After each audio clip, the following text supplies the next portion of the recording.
I'm Debra Lee Baldwin in my garden. I just finished replanting, tearing apart, redoing this big fiberglass clamshell. I'm really pleased with the way it turned out, and I think you will be too. It's been a few years and it's starting to look overgrown, and there's certain things about it that don't really work with the undersea theme, so they need to go. Everything out. It's like cleaning out a drawer. You just take everything out and then you only put back what you want to keep. And I have some cool things that I'm going to add to it too. So, you ready? This area, hello. And once I've got the root ball ready to come out, I can just give the whole thing. Let's see, let's plunk it down there. Start removing the inhabitants. Is this jade plant, which has turned into a bush, something that you wouldn't see under the ocean. This one started out looking like a great little starfish. I'm using my Joyce Chin cooking scissors and just going in there and getting anything that looks dead or unhappy. Here we have more of a jade plant. This is Crassula gallum, and you can see why I chose it to begin with, because it has those tubular leaves, and they really enhance that look of an undersea arrangement. But over time, the plant has turned into a bush. Very sad looking bunch of dwarf aloes, which I may or may not keep because I got new ones. Tillandsia. Tillandsias have very different cultivation requirements of succulents. So this needs to be hydrated a lot more. And then I have all this cute stuff, or as I sometimes say, cute crap, because it can be overly cute and you can overdo it. So I don't know if I'm going to keep it or not. We may have a more sophisticated look this time around. It suggests an undersea plant moving in a current. I like it, but I think it needs some pruning back. Medusa euphorbia. Look at it with its tentacles. Isn't it wonderful? It's such a cool plant, and it was pretty small when I put it in. I'll have to find a picture of the arrangement as it looked originally. Pumice is a volcanic rock that is full of tiny air holes that helps to absorb excess moisture. This composition has a main viewing vantage point, which is where you are right now. Always start with your largest plants and pieces that are going to go into your composition, and then you can work smaller and smaller from there. This doesn't have a very big root ball. As you can see, it's what I pulled out earlier, and so anchoring it is going to be problematical. And one way to do that is to add rocks. Now these are lava rocks. I'm lucky that I had them. I found them at a nursery. You can't always get them, but they do work really well in an arrangement that suggests an undersea reef. So a couple of rocks on either side of that should help it stand up. And then as I add soil, that'll help as well. See that better. I'm just using regular potting soil, so the weight of the moist soil should help hold things in.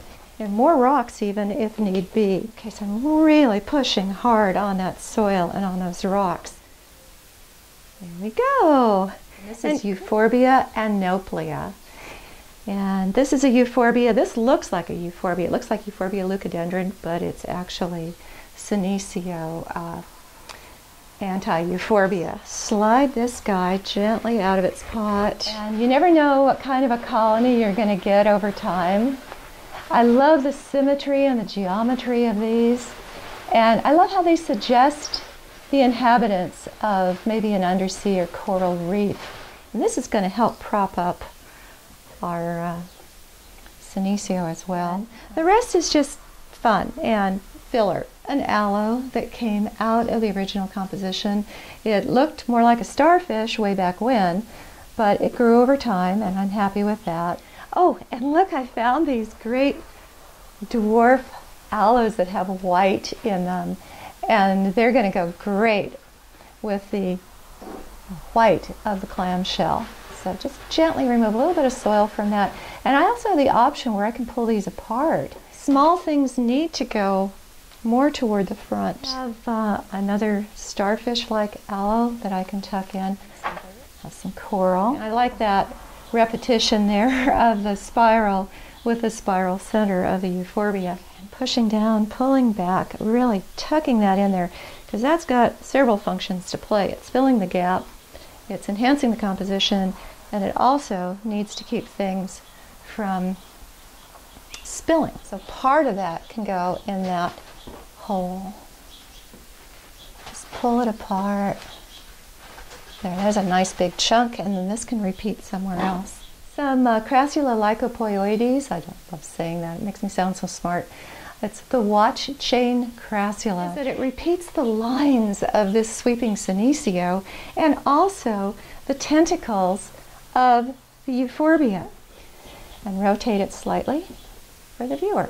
Always get 3 of anything that you're planting, because it's going to give you that option of repeating it in 3 different places. Now, when you're handling these little dwarf aloes, these little Kelly Griffin hybrids and the like, they have very stiff, brittle leaves. So be very careful you don't snap off the leaves as you're pushing against them and settling them. You see my artist brush does double duty. On one side, it's great for poking into the root balls to settle it, and on the other, it's good for brushing off the dirt. Fenestrarias, these little window pane plants, they'll stand up to a little bit of overwatering or a little bit too much sun, unlike a lot of the other mimicry plants. I have this beautiful tillandsia.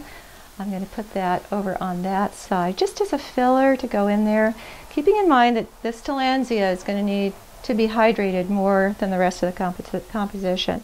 And that can nestle next to its friend there and fill that gap. And I have a couple of pups from that. Let's see, maybe in here? Yeah, I think we're just down to adding a few little gap fillers here and there throughout the arrangement. What's important is the viewer's perspective. This is not beach sand. This is craft sand. Very important difference. Beach sand has salts in it that are harmful to plants. Oh, I love how these pebbles repeat the rounded tops of the Fenestraria. Water. These plants, a lot of them have very fleshy leaves, which means that they can live off the moisture in their leaves for quite a while. I'm Debra Lee Baldwin.